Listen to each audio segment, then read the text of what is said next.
Comme je disais, je vous salue donc bien-aimés dans le nom de Jésus. On va donc parler de la fin des temps. Notre thème à étudier, c'est la fin des temps. C'est notre thème principal. Et ce thème, on nous a donné quelques chapitres. On a 6 chapitres de ce thème que nous allons parcourir durant tout ce temps que le Saint-Esprit définira. Ça dépendra de lui, mais nous, on a notre système, on va pas à pas, qui va lentement, va sûrement. Amen. Donc on a 6 chapitres. Le premier chapitre qui veut dire que veut dire la fin des temps. Nous parlerons donc de ce que veut dire la fin des temps. Le deuxième chapitre qui veut dire le retour du grand roi, le retour de Yeshua à Mashiach pour l'enlèvement de son église, le retour du grand roi. Le troisième chapitre qui est intitulé Fin des temps de la grâce. La fin des temps de la grâce. Le troisième chapitre. Le quatrième chapitre qui est intitulé le millénium. Le millénium. Et le cinquième chapitre qui est intitulé la fin du péché. La fin du péché. Le sixième chapitre intitulé la nouvelle terre et les nouveaux cieux. Amen. Donc voici les 6 chapitres que nous allons parcourir durant tout cet enseignement. Je réitère le premier, que veut dire la fin des temps. Le deuxième, le retour du grand roi, ce qui veut dire le retour de Jésus-Christ pour l'enlèvement de son Église. Le troisième chapitre qui est intitulé la fin des temps de grâce. Fin des temps de la grâce. Le quatrième chapitre, le millénium. Le cinquième chapitre, la fin du péché. Et le sixième chapitre, la nouvelle terre et les nouveaux cieux. Voici donc, bien-aimés, ce que le Saint-Esprit a prévu nous donner comme enseignement sur la fin des temps. On va donc commencer avec le premier chapitre intitulé « Que veut dire la fin des temps ?» Que veut dire la fin des temps? La fin des temps veut dire le retour du grand roi. En d'autres termes, cela veut dire le retour de Jésus-Christ dans toute sa gloire pour accomplir les dernières volontés de Dieu le Père vis-à-vis de ce monde. Je vais réitérer. La fin des temps, cela veut dire le retour du grand roi. En d'autres termes, c'est le retour de Jésus-Christ dans toute sa gloire pour accomplir les dernières volontés de Dieu, le Père, vis-à-vis de ce monde. Donc, quand on dit donc que on parle de la fin des temps, on fait allusion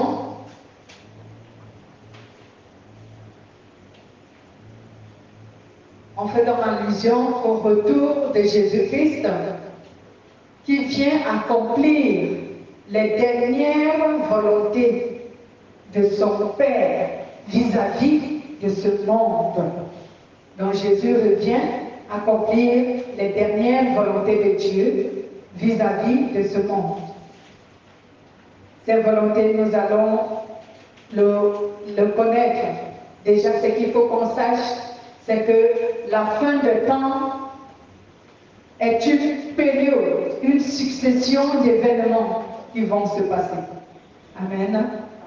Donc pendant la fin des temps, ce serait une succession d'événements. Donc la fin des temps ne se passe pas comme un claquement de doigts, en un clin d'œil, la fin des temps s'est produite. Non, c'est une succession d'événements. C'est pourquoi on a dit ici que c'est le retour de Jésus-Christ pour accomplir les dernières volontés. Donc il n'y a pas une seule, les dernières volontés de son Père. Pourquoi? Parce que pendant la fin des temps, il y aura une succession d'événements qui vont se produire.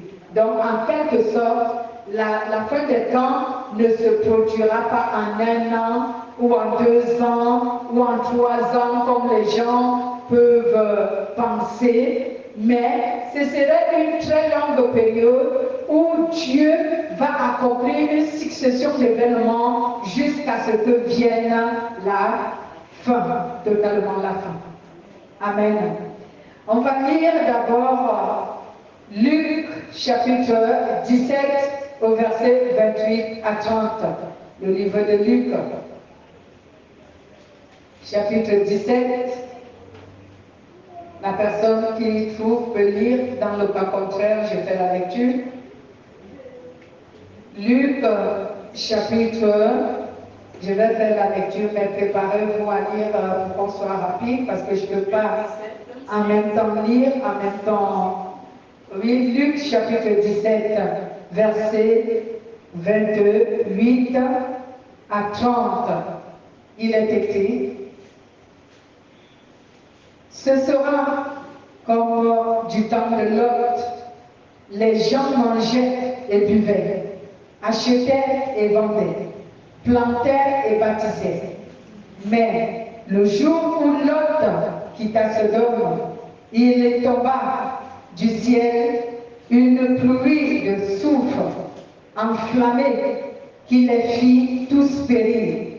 Il se passera la même chose le jour où le Fils de l'homme doit apparaître. Amen.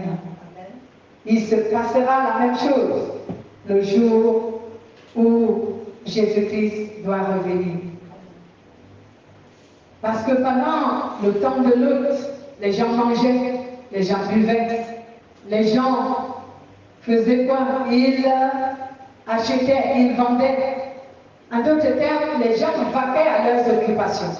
Ils ne s'inquiétaient pas. Ils ne se souciaient pas que quelque chose allait arriver. Ils vivaient leur vie comme bon leur semblait.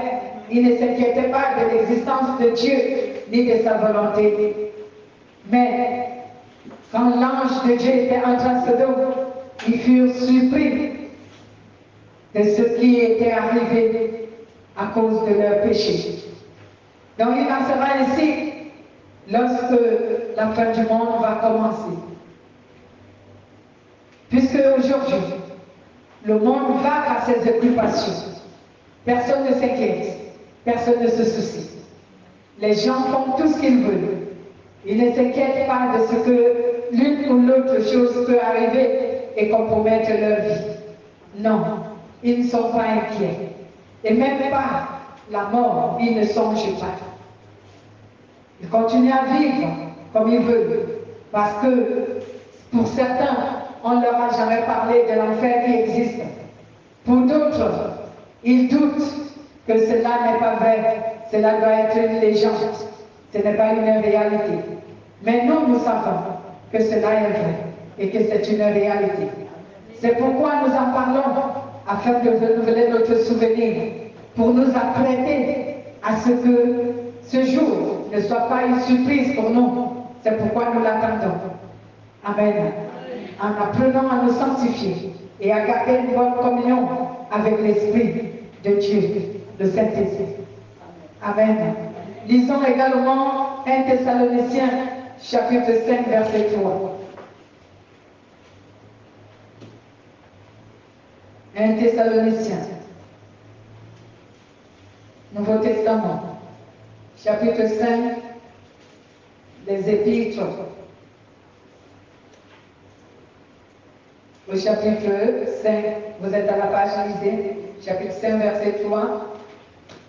Je lis la parole de Dieu dans 1 Thessaloniciens, chapitre 5, verset 3. Oui. Quand les hommes diront paix et sûreté, alors une ruine soudaine les surprendra, comme les douleurs de l'enfantement surprennent la femme enceinte, et ils n'échapperont point. Amen. Merci. La Bible nous dit, quand les gens diront, tout est en paix, nous avons la paix, nous sommes en sécurité. C'est alors que, du coup, une ruine soudaine s'abattra sur eux, comme les douleurs d'une femme qui cherche à accoucher. Quand une femme veut accoucher, lorsqu'un enfant veut déjà sortir, voir le jour, il cherche un moyen à sortir, la femme a les douleurs, elle ressent des douleurs. Ce serait comme ça ce jour-là, lorsque la fin du monde va commencer. Les événements qui annoncent et qui accomplissent la fin du monde, lorsqu'ils vont commencer, ce serait pour les humains, les douleurs qui semblent être les douleurs d'une femme qui accouche. Amen. Donc, bien aimé, comme je le disais, dans la fin des temps, c'est le retour de Jésus qui vient accomplir les dernières volontés de son Père vis-à-vis de ce monde. Donc, Jésus vient donc accomplir les dernières volontés de Dieu vis-à-vis de ce monde corrompu et impur. Mais cette fin du monde n'est pas quelque chose qui va se produire en un instant, en un jour, ou en un mois, ou en une année. Ce serait une succession d'événements jusqu'à ce que Dieu mette fin à tout. Alléluia. Donc, en quelque sorte, qu'est-ce que la fin des temps exprime? La fin des temps exprime la fin de l'existence du péché. Amen. La fin des temps exprime ou encore consiste à ce que le péché prenne fin. C'est cela l'objectif de la fin des temps. La fin des temps exprime la fin de l'existence du péché. Parce que Dieu veut mettre fin à l'existence du péché. Mais pour cela, il va suivre des événements étape par étape jusqu'à ce qu'il arrive à son objectif et terminer complètement le péché de l'existence des humains. Amen. C'est cela l'objectif. C'est de détruire le péché. Parce que c'est le péché qui est venu changer tout le plan de Dieu. On va voir ça en avant. Amen. Lisons d'abord 1 Corinthiens chapitre 15, versets 55 à 53. 1 Corinthiens. Toujours Nouveau Testament.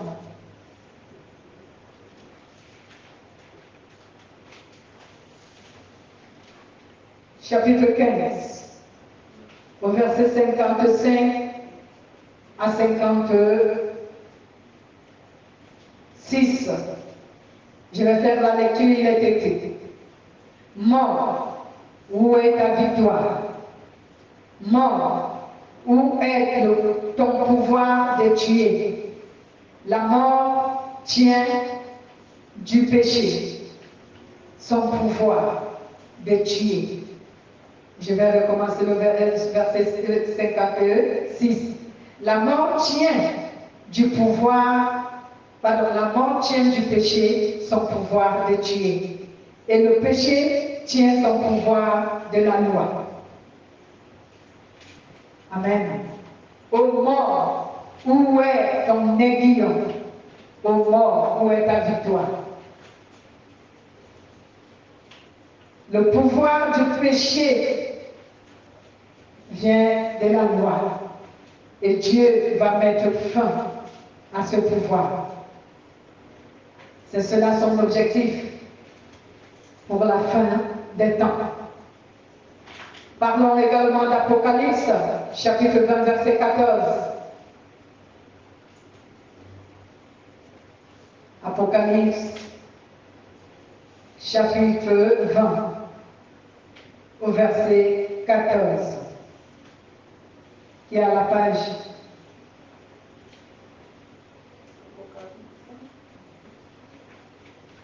Oui, lisez jusqu'au verset 15. 14, 15. Bon, je vais faire la lecture. Apocalypse chapitre 20, verset 14 à 15. Il est écrit: la mort et le monde, la mort et le monde des morts furent jetés dans le lac enflammé de feu. Et ce lac est la seconde mort.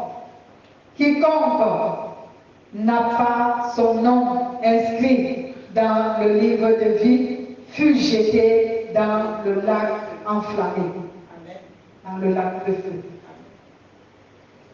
Donc ici, comme je venais tantôt de le dire, ce que Dieu veut atteindre comme objectif venant de la fin du monde, la fin des temps, c'est que Dieu veut exterminer l'existence du péché.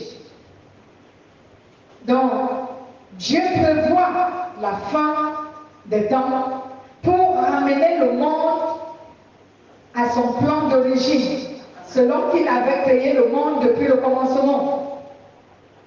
Parce que quand Dieu crée le monde, le péché n'existe pas.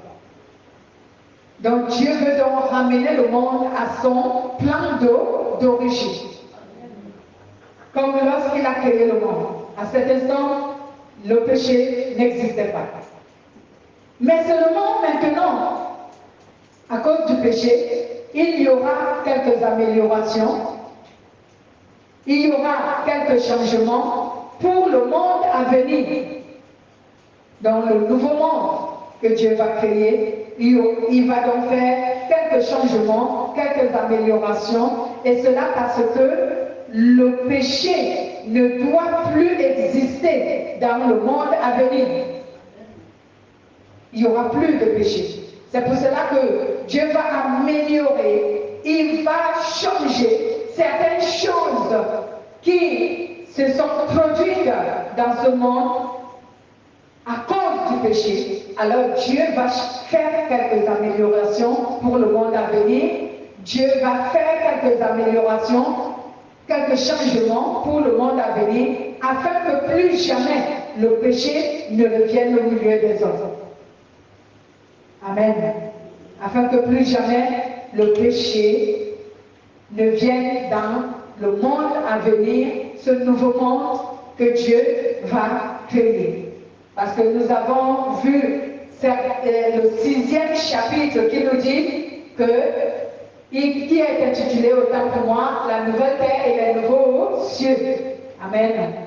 Et nous voyons donc que pour que le péché n'existe plus dans cette nouvelle terre, ce nouveau cieux, Dieu va donc exterminer le péché.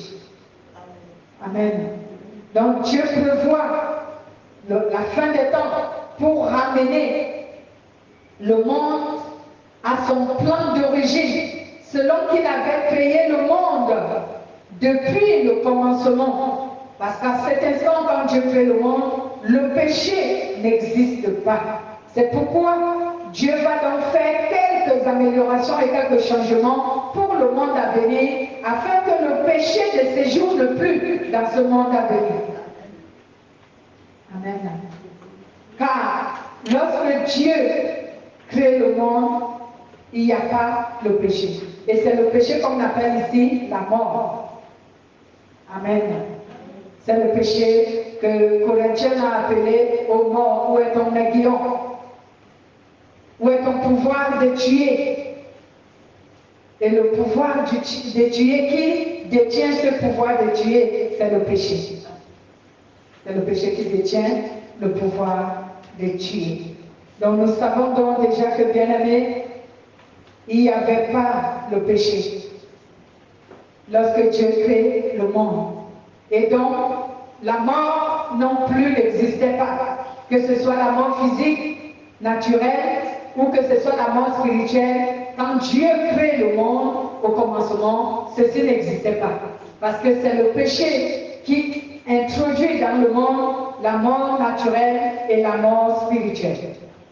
Mais avant cela, ni la mort naturelle, ni la mort spirituelle n'existaient pas. Amen. Cela n'existait pas. Donc, c'est pour cela que, bien-aimés, étant donné que dans le plan de Dieu, dans le plan que Dieu avait pour l'homme,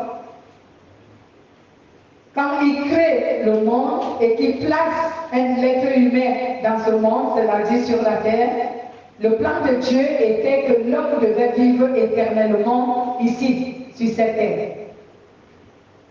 C'était ça le plan de Dieu. C'est pour cela que la mort naturelle et la mort spirituelle n'existaient pas. Parce qu'il fallait que l'homme vive éternellement ici. C'est donc pour cela que Dieu, ayant ce plan que l'homme devait vivre éternellement sur la terre, c'est pour cela qu'il a établi l'homme dans le jardin d'Éden. C'est pour cela qu'il a établi l'homme dans le jardin d'Éden. Nous pouvons d'abord lire Genèse chapitre 2, versets 15 à 17. Avant que je n'édifie sur ce que le Saint-Esprit veut nous apprendre. Genèse chapitre 2, au verset 15 à 17. Je fais rapidement la lecture. Ou alors, si vous êtes à la page, vous pouvez faire la lecture. Genèse. Ouais. Genèse. Alléluia. Alléluia.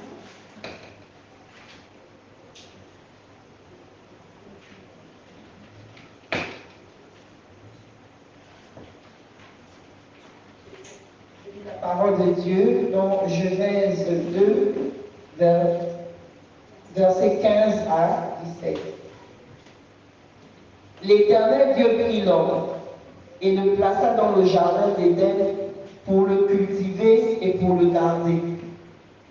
L'Éternel Dieu donna cet ordre à l'homme: tu pourras manger de tous les arbres du jardin, mais tu ne mangeras pas de l'arbre de la connaissance du bien et du mal, car le jour où tu en mangeras, tu mourras. Amen. Amen. Dieu dit quoi à l'homme? Dieu, selon son plan, qui stipulait que l'homme doit vivre éternellement sur cette terre. La Bible dit que Dieu plaça l'homme et l'établit dans le jardin d'Éden.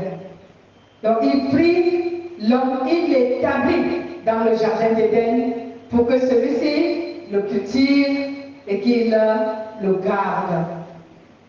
Et Dieu lui donne ce commandement. Il lui dit: tu pourras manger de tous les fruits du jardin, des arbres qui sont dans le jardin, sauf l'arbre qui donne la connaissance du bien et du mal.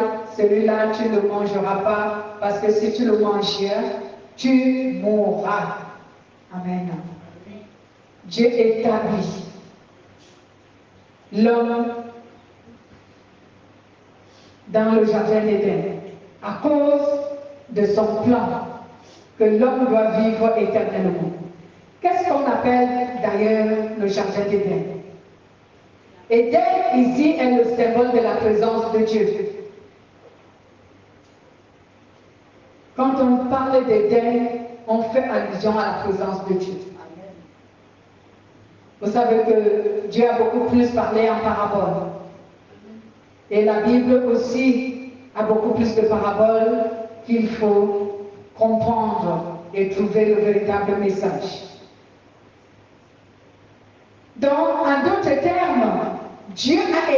l'homme dans sa présence. Afin que l'homme garde l'harmonie, l'intimité, la relation, une bonne relation avec lui. Donc, bien-aimé, l'homme était donc permanemment dans la présence de Dieu, puisque Dieu l'a établi dans sa présence. L'homme était donc permanemment dans la présence de Dieu. Et cela constituait une relation, vraiment une excellente relation entre lui et Dieu. Parce que quand tu es dans la présence de Dieu, sache que ta relation avec Dieu est bonne. Quand un être humain n'est pas dans la présence de Dieu, sa relation avec Dieu n'est pas bonne.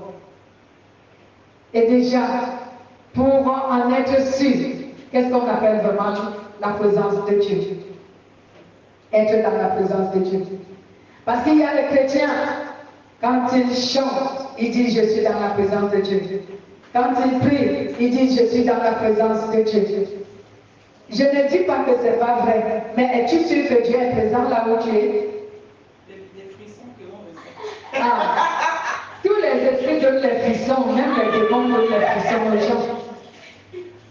Ouais. Je ne dis pas que chanter, louer Dieu ou prier n'est pas une manière d'être dans la présence de Dieu. Mais la question que j'aimerais que vous répondiez, est-ce que tu es sûr que Dieu est là? Amen. Donc être dans la présence de Dieu, c'est avoir une bonne relation, une excellente relation avec Dieu. Parce que tu peux chanter, tu peux louer, tu peux prier, mais Dieu ne t'écoute, n'est pas content de t'entendre. Pourquoi? Parce que sa relation avec toi n'est pas bonne. Il t'entend, il t'écoute. Dieu entend tout le monde, même les pires païens du monde, même les athées. Quand ils parlent à Dieu, Dieu les écoute. Dieu écoute tout le monde. Personne ne va te mentir que tu as prié, Dieu ne t'a pas écouté. Il a écouté, il écoute. Il attend tout le monde. Mais la différence est que il ne dialogue pas avec tout le monde. Le dialogue, comme je vous ai enseigné ce que c'est que la prière. La prière, c'est le dialogue. C'est la conversation avec Dieu. Ce n'est pas un discours, comme vous le faites souvent les chrétiens. Vous vous tenez devant Dieu, lui, il n'a pas la parole. Vous prenez toute la parole, faites votre discours, vous le faites, c'est comme si vous lui donnez des ordres. Il doit tout simplement exécuter. Ce n'est pas une prière, c'est un discours. Amen. Mais la prière, c'est dialoguer avec Dieu. C'est discuter avec Dieu. C'est avoir une conversation avec Dieu. Quand tu as une conversation avec Dieu, tu t'attends que la personne s'implique dans cette conversation, qu'elle te réponde aussi. Amen. Mais beaucoup de chrétiens ne dialoguent pas avec Dieu, ils ne conversent pas avec Dieu, ils ne discutent pas. En fait, ils font à Dieu des discours et ils appellent ça des prières. C'est pour ça que Dieu ne répond jamais. Parce que si tu me fais un discours, qu'est-ce que j'ai à dire? C'est toi qui as la parole. Tu monopolises toute la parole. Tu as le monopole de la parole. Moi, je dois tout simplement exécuter. Qu'est-ce que je vais dire? Je vais écouter ton discours. Et certainement, je ne vais pas répondre à tout ce que tu auras dit. Amen. Donc, la présence de Dieu, ce n'est pas se tenir devant Dieu et commencer à lui faire un discours. Ce n'est pas ça la présence de Dieu. La présence de Dieu commence par la relation. Il faut que tu aies une excellente, une bonne relation avec Dieu. Alors quand tu commences à dialoguer, à discuter avec lui, toi-même tu ressens que tu n'es pas seul, que tu parles avec quelqu'un, il est là, même s'il est invisible. Amen. Tu le ressens. Arrêtons de faire à Dieu des discours. Il est fatigué des discours. Il veut les gens qui veulent discuter avec lui. Oui. Par rapport au discours là, et au dialogue, le Saint-Esprit est obligé de me rappeler que quand tu pries, écoute ce qu'il te répond. Amen. C'est ça. tellement de discours que j'ai fait. Ouais, c'est ce que je disais, que le Saint-Esprit est fatigué d'écouter des discours. Il veut les gens qui veulent discuter avec lui. C'est ça. Donc, je disais donc, l'homme était permanemment dans la présence de Dieu en ce moment-là parce que lui et Dieu avaient une bonne relation, une excellente relation. C'est pourquoi on peut considérer qu'il était vraiment dans la présence de Dieu. C'est pourquoi j'ai expliqué ce que c'est que la présence de Dieu, pour que vous ne soyez pas confus ou pour que vous ne soyez pas dans l'erreur. Ou beaucoup sont dans l'erreur. Leur relation avec Dieu n'est pas bonne. Leur communion avec le Saint-Esprit n'est pas agréable. Et ils sont là en train de chanter, ils disent, je suis dans la présence de Dieu. Non, je suis désolé. Tu es juste en train de déranger Dieu. Et ta louange ou ton adoration est une cacophonie dans ses oreilles. Il a mal quand il t'entend. Amen. Il a mal. Il ressent vraiment beaucoup de douleur. Donc, Adam et Ève, ici, à cet instant-là, avant qu'ils ne commettent le péché, ils étaient permanemment dans la présence de Dieu et leur relation était excellente.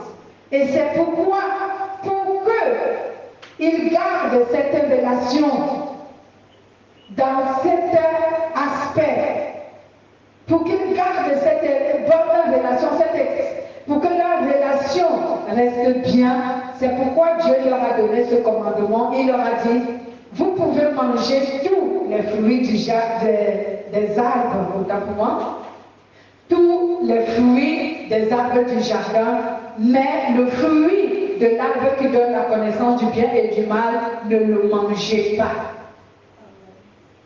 Ne le mangez pas. Pourquoi? Parce que si vous mangez de cet arbre, votre relation avec moi sera compromise. Et vous allez perdre la vie et connaître la mort. Vous allez perdre la vie et vous connaîtrez alors la mort que vous ne connaissez pas actuellement. Parce qu'à ce moment-là, l'homme ne connaissait pas la mort. Pourquoi? Parce qu'il n'avait pas encore commis le péché. Donc il ne connaissait pas la mort. Donc Dieu voulait le protéger en lui disant ne consomme pas ce fruit qui va te permettre de connaître la différence entre le mal et le bien. Parce que si tu consommes ce fruit, à partir de ce moment, ma relation avec toi sera compromise parce que tu vas découvrir ce que c'est que la mort et tu perdras la vie que tu as. Amen.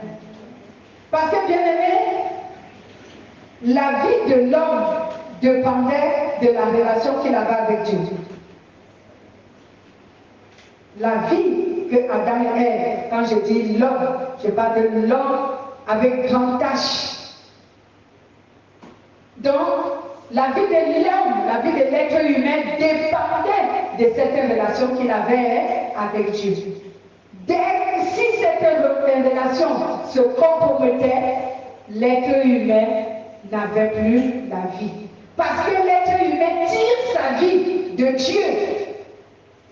La Bible nous dit, toujours, la Bible nous dit que c'est Dieu qui avait soufflé à l'homme un souffle vital entre les narines pour que celui-ci retrouve la vie. Toujours dans Genèse chapitre 2 au verset 7, la Bible dit, le Seigneur Dieu prit de la poussière du sol et en façonnant un être humain, puis il lui souffla dans les narines le souffle de vie et cet être humain devint vivant. Donc l'homme tire sa vie de Dieu. Alors si la relation se compromet, tu n'as plus de vie. Tu perds la vie. Pourquoi? Parce que Dieu et toi, vous vous séparez. Si tu te sépares de ta source de vie, comment peux-tu avoir la vie? Tu ne l'auras plus. Amen. Quand tu te sépares de la source de ta bénédiction, comment seras-tu encore béni? Tu seras plus béni. Tu t'es séparé de la source, de là où tu puisais ta bénédiction. Donc la vie de l'homme dépendait de cette relation qu'il avait avec Dieu.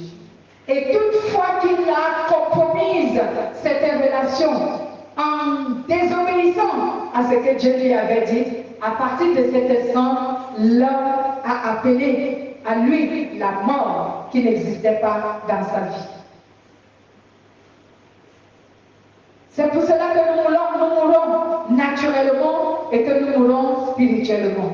Donc je disais, c'est le péché qui a provoqué les deux morts, la mort naturelle et la mort spirituelle. Nous avons appris tout cela. La mort spirituelle qui veut dire la séparation avec Dieu. Et la mort naturelle qui veut dire quitter l'esprit. Donc le souffle de vie que Dieu nous a prêté quitte notre corps et retourne à Dieu. C'est cela la mort naturelle. Amen. Comme je vais réitérer, je disais tantôt, les deux morts, la mort naturelle et la mort spirituelle, ont été suscitées par le péché. Et la mort, qu'on appelle la mort spirituelle, c'est la séparation avec Dieu. Donc l'homme se sépare de Dieu. C'est cela la mort spirituelle. Et aujourd'hui, on a un autre terme. Lorsque tu es un inconverti, tu es mort spirituellement. Tu es mort. En d'autres termes, lorsque tu n'es pas habité par le Saint-Esprit, tu es mort spirituellement. Et la mort naturelle, c'est lorsque le souffle de vie quitte notre esprit et retourne à Dieu qui nous l'a prêté. Amen. Donc, voici donc pourquoi Dieu prévoit la fin du monde. Pourquoi? Parce que Dieu voudrait détruire le péché qui séjourne dans le monde et en l'homme. Dieu veut détruire le péché qui séjournait en l'homme et qui séjournait dans le monde. Et cela afin de permettre à ceux qui auront cru en Jésus de vivre éternellement cette relation qu'ils avaient avant, qu'ils avaient depuis le commencement, depuis la création avec Dieu. Amen. C'est donc pour cela, à cause de ce péché qui séjourne dans le monde et qui séjourne dans l'être humain, Dieu a prévu la fin des temps afin de détruire l'existence du péché dans le monde et en l'homme, afin que tous ceux qui croiront en Dieu à travers Jésus-Christ, à travers leur foi en Jésus-Christ, que cela vive éternellement la relation qu'ils avaient autrefois dès la création, cette relation que l'être humain avait avec Dieu, que les hommes qui auront cru en Dieu par la foi en Jésus retrouvent cette relation. Amen. Parce qu'autrefois, avant le péché, l'homme avait une relation excellente avec Dieu. L'homme parlait avec Dieu, l'homme discutait avec Dieu, l'homme vivait avec Dieu, l'homme était en harmonie avec Dieu. Il n'y avait pas d'éloignement, il n'y avait pas de séparation, il n'y avait pas de compromis. Tout était correct entre l'humain et Dieu. Mais quand le péché est intervenu, tout cela a cessé. La communion, l'union, l'harmonie, l'amour, même l'homme n'aimait plus Dieu, c'est Dieu qui est demeuré dans l'amour en aimant Dieu, mais l'homme, lui, il n'aimait plus Dieu. Amen. Donc, on va donc voir que, bien aimé, nous allons connaître la fin des temps. C'est ça notre introduction du premier chapitre, que veut dire la fin des temps. Dimanche prochain, si Dieu nous accorde d'être là, on parlera de comment la fin des temps va-t-il se dérouler. Cette succession d'événements, on va commencer par en parler. D'abord, des signes qui prédisent la fin des temps. Amen. Pour aujourd'hui, on s'arrête là à notre introduction.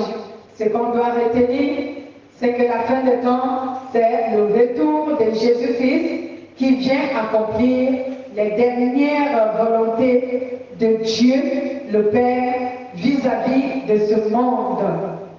Et pendant qu'il va donc accomplir ces dernières volontés, cela ne se déroulera pas en un instant ou en quelques mois. Cela sera une succession d'événements. On ne connaît pas le nombre de temps que cela prendra, mais je sais que cela va prendre beaucoup d'années. Pourquoi? Parce que j'imagine déjà je me projette dans la révélation qui nous parle du millénaire, parce que quand l'Église sera enlevée, on va aller faire 1000 ans. Pendant ce temps, la fin des temps, les événements de la fin des temps sont toujours en train de s'accomplir, se dérouler. Amen. Donc l'objectif de Dieu pour lequel il veut la fin des temps, pour lequel il prévoit la fin des temps, c'est que Dieu veut mettre fin à l'existence du péché. Parce que depuis son plan merveilleux de créer le monde et l'être humain vivant dans le monde, il n'était pas question que le péché y soit. Mais puisque le péché y est intervenu, alors Dieu va mettre fin à l'existence du péché pour ramener le monde à son plan d'origine qu'il avait depuis le commencement. Amen. Mais ce qui est sûr, c'est qu'il y aura quelques changements, quelques améliorations pour le monde à venir, afin que plus jamais le péché n'intervienne dans l'existence des hommes vivant dans ce monde. Amen. Nous allons donc bénir Dieu, notre Père, qui nous a fait la grâce ce matin.